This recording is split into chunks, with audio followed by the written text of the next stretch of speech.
Bismillahirrahmanirrahim. Assalamualaikum warahmatullahi wabarakatuh. Bagaimana anak-anak kabarnya hari ini? Semoga kalian tetap diberikan kesehatan, kekuatan oleh Allah Subhanahu wa taala sehingga tetap semangat dalam belajar. Ya. Karena pada saat ini masih pandemi virus corona atau COVID-19, kita belajarnya dari rumah aja ya. Ya oke, sebelum memulai pembelajaran alangkah baiknya kita berdoa terlebih dahulu. Berdoa mulai. Raditu billahi rabba wa bil islami dina wa bi muhammadin nabiyyan wa rasula. Rabbi zidni ilma warzuqni fahma.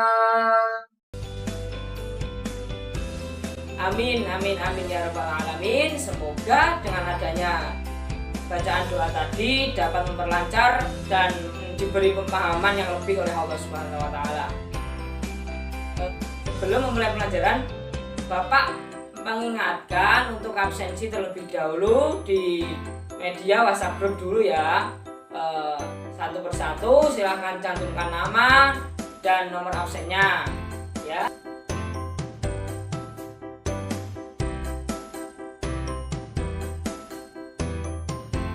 Setelah kalian melakukan absen satu persatu, selanjutnya langsung saja Bapak akan memulai pembelajaran pada hari ini, yaitu untuk poin-poin penting yang akan Bapak bahas ada 4 poin ya. Yang pertama, Bapak akan membahas pengertian dari bersuci. Yang kedua, pengertian dari najis dan hadas. Yang ketiga, macam-macam najis dan hadas. Dan yang terakhir yaitu tata cara mensucikan najis dan hadas. Ya, langsung saja melangkah yang poin pertama yaitu pengertian bersuci. Bersuci secara bahasa berasal dari kata toharoh yang artinya bersih atau bersuci. Sedangkan menurut istilah yaitu suatu kegiatan bersuci dari najis dan hadas sehingga seseorang diperbolehkan untuk beribadah yang mana dituntut harus dalam keadaan suci. Itu dinamakan bersuci. Selanjutnya pengertian najis. Secara bahasa, najis berasal dari bahasa Arab yang artinya kotoran. Yang artinya kotoran. Sedangkan menurut istilah, najis yaitu suatu benda yang kotor yang mencegah sahnya mengerjakan suatu ibadah yang dituntut harus dalam keadaan suci. Itu dinamakan najis. Macam-macam najis ada 3, yaitu yang pertama najis mukhaffafah, yang kedua najis mutawassithah, yang ketiga najis mughalladhah. Najis mukhaffafah yaitu biasa disebut dengan najis ringan, yaitu contohnya air kencing bayi laki-laki yang berumur kurang dari 2 tahun yang belum makan apapun kecuali ASI atau air susu ibunya. Cara mensucikannya pun juga mudah, cukup memercikkan air secukupnya pada permukaan yang terkena najis. Apabila terkena najis mukhaffafah, cara mensucikannya cukup mudah, yaitu cukup mempercikkan air ke bagian yang terkena najis. Yang kedua ini yaitu najis mutawassithah atau bisa dikatakan najis sedang atau pertengahan. Contohnya seperti bangkai, terus darah, nanah, muntah-muntahan, terus kotoran binatang dan manusia, arak atau khamr. Najis ini dibagi menjadi 2, yaitu najis mutawassithah hukmiyah dan najis mutawassithah ainiyah. Najis mutawassithah hukmiyah yaitu najis yang diyakini adanya tetapi tidak nampak wujud, bau maupun rasanya, seperti air kencing yang sudah kering pada pakaian atau sejenisnya. Cara mensucikannya yaitu dengan mengalirkan air pada permukaan yang terkena najis tersebut sampai hilang najis tersebut.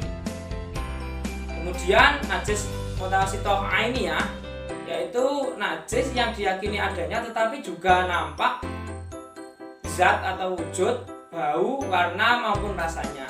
Cara menghilangkan yaitu dengan cara menggosok dan membersihkan sampai ainiyahnya itu hilang, zatnya hilang, sampai tidak ada wujud, bau, warna maupun rasanya.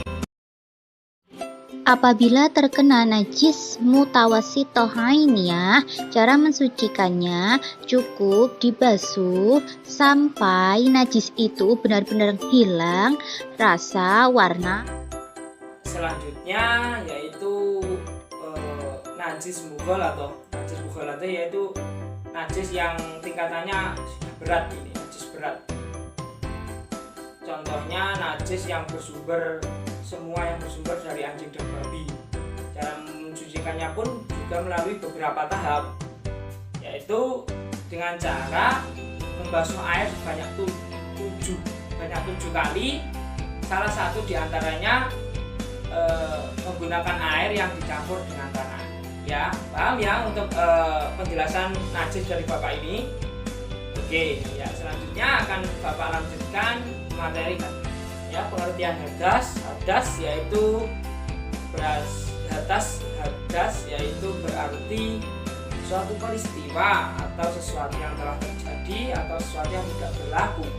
Sedangkan menurut istilah, keadaan tidak suci bagi seseorang sehingga menjadikannya tidak sah dalam melakukan suatu ibadah. Macam-macam hadas ada 2, yaitu hadas kecil dan hadas besar. Ya, macam-macam hadas ada 2, yaitu hadas kecil dan hadas besar. Hadas kecil, Bapak akan membahas hadas kecil. Hadas kecil yaitu keadaan tidak suci seseorang. Supaya ia menjadi suci, maka harus berwudu, dan jikalau tidak ada air, maka sebaliknya yaitu melakukan tayamum.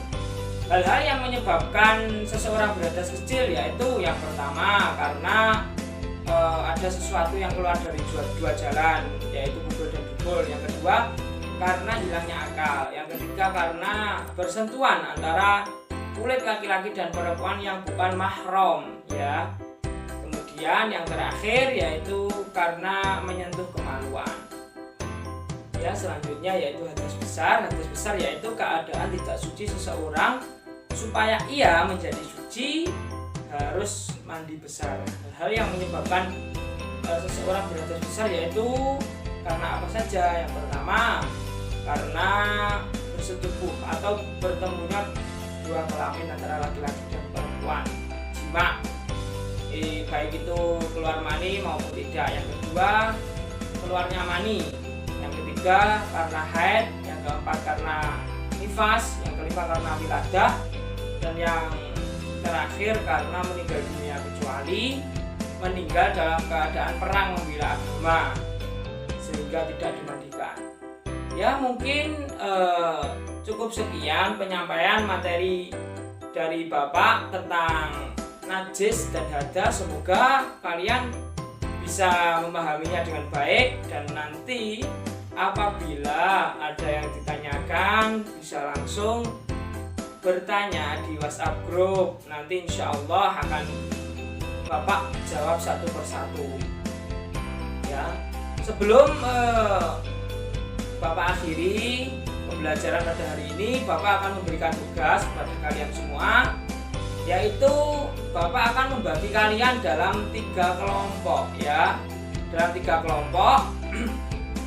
Kemudian Bapak akan memberikan tugas berupa masing-masing kelompok harus membuat video tutorial tentang tata cara bersuci dari najis, baik najis mukhafafah, mutawasitoh, dan najis mughalladzah. Ya, nanti video tutorialnya diupload di YouTube dan dipresentasikan minggu depan, ya. Ya, videonya dibuat semenarik mungkin, sekreatif kalian. Nanti itu juga masuk dalam penilaian. ya. Terima kasih waktunya pada hari ini. Semoga kalian tetap diberikan kesehatan, tetap diberikan